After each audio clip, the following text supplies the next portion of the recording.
Welcome to Out of Office, Field Visits with Austin Kennedy. Wright Service Corp is a prominent leader in several environmental services, providing integrated vegetation management, forest management and reforestation, technology solutions, sustainability solutions, and more. Join me as we visit the Wright family of companies' job sites across North America, from Canada to Puerto Rico, and right here in our own backyard, Des Moines, Iowa.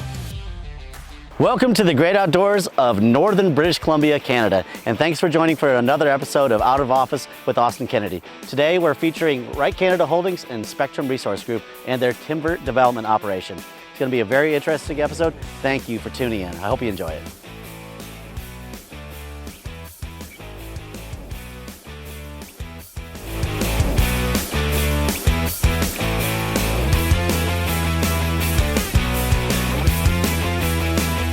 Welcome, Eric Nymor, Operations Director for Spectrum Resource Group and Wright Canada Holdings.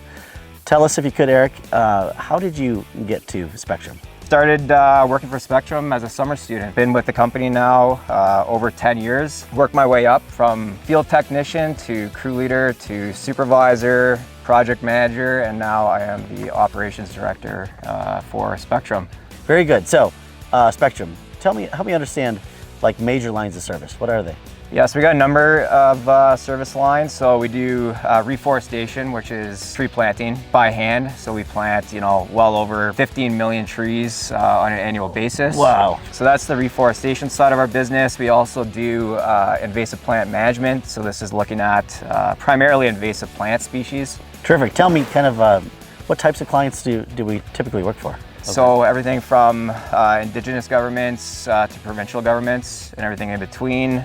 Industry, a lot of industry, so oil and gas, mining companies. We also work for First Nations. So, one of our strategic priorities is First Nation partnerships. Tell me about the role of First Nations in Canada, their relationship to the land, and why they're such a special partner for us. Yeah, absolutely. So right now we're seeing a big change in land governance. We're seeing a lot of the land rights being given back to the First Nations in BC. So with that comes responsibility of sustainability to the land. We've been grateful to partner with a number of First Nations throughout BC. So there's essentially three components to our partnerships with First Nations. The first one is financial and economic. So that's investment, within the communities, job development, and really, working alongside them to improve their infrastructure and, really getting them on a path to, standing on their own 2 feet. We're grateful at the end of the day to be able to help them move forward alongside industry. The second component would be the social aspect. So that would be capacity building within the community. So that is, developing career and job skills. So we deliver training, education and awareness, and have a lot of the local community members, literally work alongside us on the job sites. And then the third component would be the environmental component. And that's really working in collaboration with the First Nations in ensuring that our projects are delivered in a sustainable way, and ensuring that number one, they're aware of what we're doing, but more so taking direction from them as well. Like, these are their traditional spaces. Ensuring that we're taking this path together towards environmental sustainability. Eric, you've been with Spectrum for over 10 years. What's your favorite thing about working with Spectrum? Just seeing the resiliency of the people we work with, how dedicated they are to moving this forward. We got the right people in the seats up here, and they're a great group to work with. Well, I think they're probably resilient in part because you are. You've stepped into the situation and led with a lot of conviction and courage and determination, and I sincerely appreciate all you've done, my friend. I appreciate that. Thank you. Thank you for spending time with us today. Appreciate it.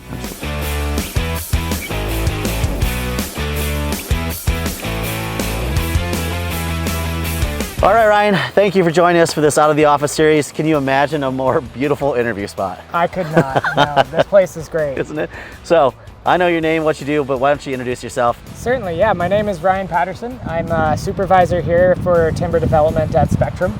I've been with the company, this will be my 6th summer with them, starting off as just a crew member. Did crew leading for a number of years, switched over to supervisor. I've worked on contracts from here all the way over to Saskatchewan. So you mentioned timber development. Yep. It has a specialized meaning. Why don't you go ahead and give me the layman's version of what timber development is all about? Certainly, yeah. So when a mill wants to harvest a section of forest, they contact us as consultants to go in and We start off by doing a reconnaissance of the timber. So we go into, they give us a shape file.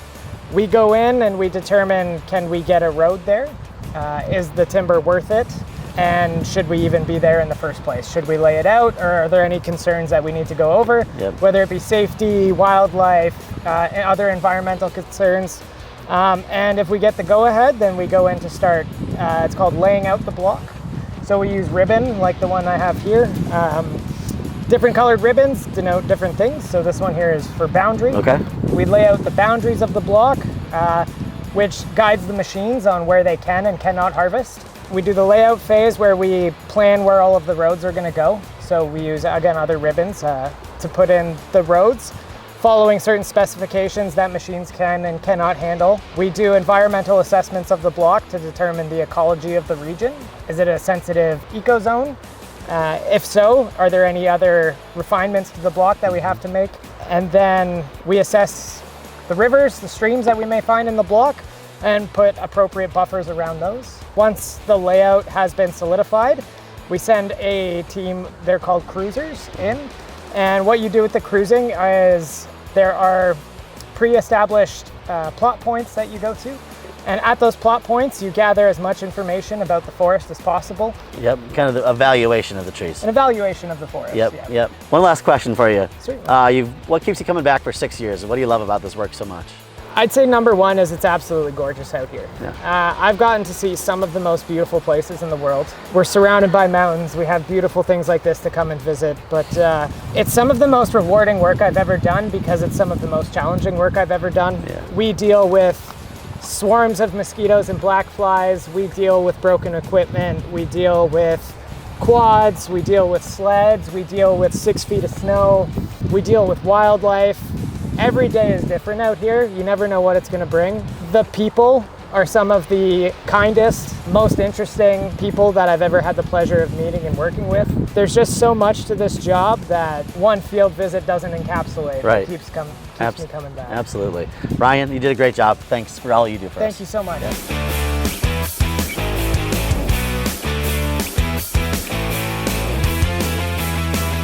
Here we are, beautiful Quadacha, northern BC, next to this bubbling brook. Why don't you go ahead and introduce yourself to our audience? Yeah, my name's Eric Torres. I'm a project manager at Spectrum Resource Group for 10 years, and I oversight timber development, block layout, timber cruising, and First Nations relations. Tell me a little bit about your life story, your interests. How did you work your way to Spectrum over the years? Yeah, so I kind of just fell onto forestry. I mean, I always knew it existed, but I didn't really know this type of job existed. Finished high school, didn't really know what I wanted in life. And as I said, I kind of stumbled in this profession. I had a friend in school who grew up in the industry, got me a job, and I fell in love with it right away. I fell in love with the forest, the culture, the community, the mission, you name it. And it is an incredible vista we have here, but it's also relatively remote. Could you help me understand some of the challenges that are posed by working in such a remote location? Yeah, so it's certainly challenging getting up here. So we run on shift work and we mobilize from town every time we come up and down. It can take anywhere from 8 to 12 hours, sometimes more. Really depends on the road conditions, but you know, we try to prepare for the worst. And you know, the way we overcome those challenges is just adequate training, being prepared, you know, building relationships, and making sure we manage our team dynamics in a way where you know, you have people's strengths that are complementing their weaknesses. The problem out here is there's not always real-time communication between field staff, you know, management, support back at the office. Even a mechanic can be hard to get a hold of sometimes out here, right? So we got the Starlinks now, which is a huge difference. We can almost pull over and, you know, get a Wi-Fi signal and back to town whenever we need to nowadays. So one of the other unique things, Eric, about being up here is just the conventions that you use to travel by all these remote gravel roads. Can you tell me a little bit about the procedures that you utilize to do that safely? Yeah, so as I mentioned before, we do put all of our drivers through pretty rigorous driver training back in town before we put them behind the wheel. And part of that entails is just becoming familiar with the radio call procedures out here. It may seem like something that's elementary and maybe kind of off the back of your mind, but it is so important when we're traveling down these, you know, these narrow roads that are sometimes even feel like less than a single lane, right? Yep. You really got to be, you know, adept in listening to the radio and kind of know how to react on your feet. Proper mentorship, proper training before we get out here, and yeah, just following the rules of the road. I can hear and see your passion for this line of work. Tell me what it is that you most love about working with Spectrum. Probably the biggest thing that really drew me in when I started here was just the culture. And I don't necessarily mean the safety culture is one thing, but we build a little bit of a community out here, right? We spend a lot of time together. I see my coworkers, you know, more time than I see pretty much everybody else I know combined, right? Yep. So that's really important to us. You know, we hire for it, we mentor for it. And like I said, I come out here and I get caught up on my sleep. It's peaceful, get to enjoy the environment and, you know, be with my friends and more or less my work family, right? Great job, Eric. Thanks for all you do for us. Yeah, thank you. Absolutely. Thanks for your time. Yep.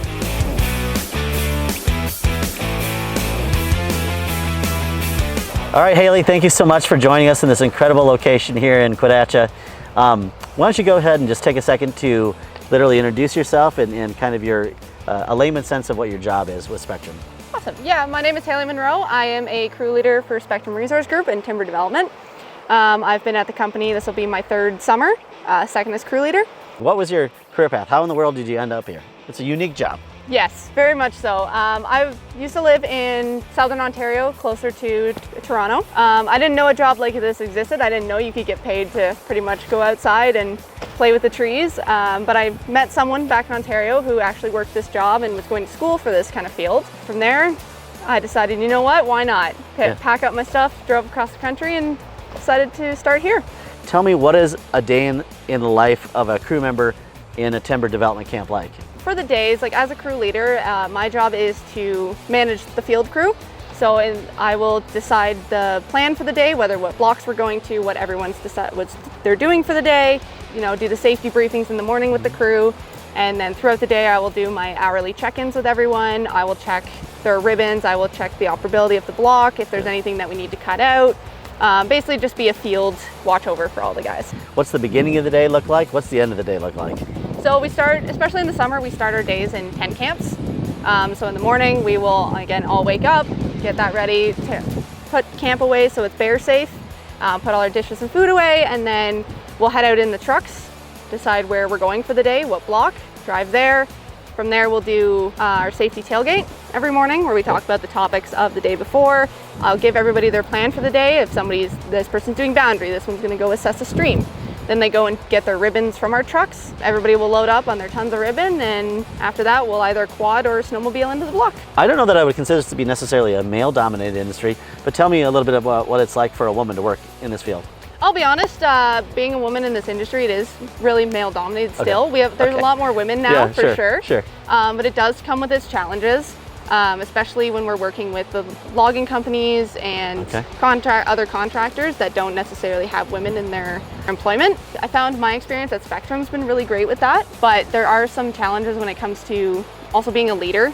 As a woman as well, a lot of the time, like all of my crew members are men. And sometimes as a woman, you do have to work a little harder for that respect, work a little harder to prove that, you know, you can do the job too.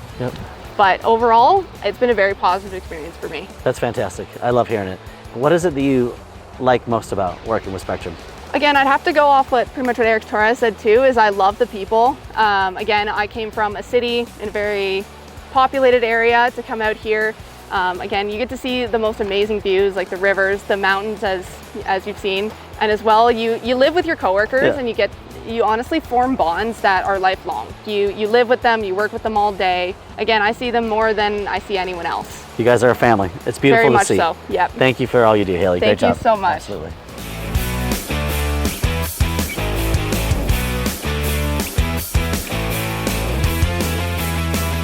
Thanks everybody for joining for another episode of Out of Office with Austin Kennedy. Today we had an incredible backdrop taking a look at our timber development specialists here with Wright Canada Holdings and Spectrum Resource Group in beautiful northern British Columbia. We're excited to see you next time in Iowa. We take an up-close look at our environmental consulting firm. See you soon.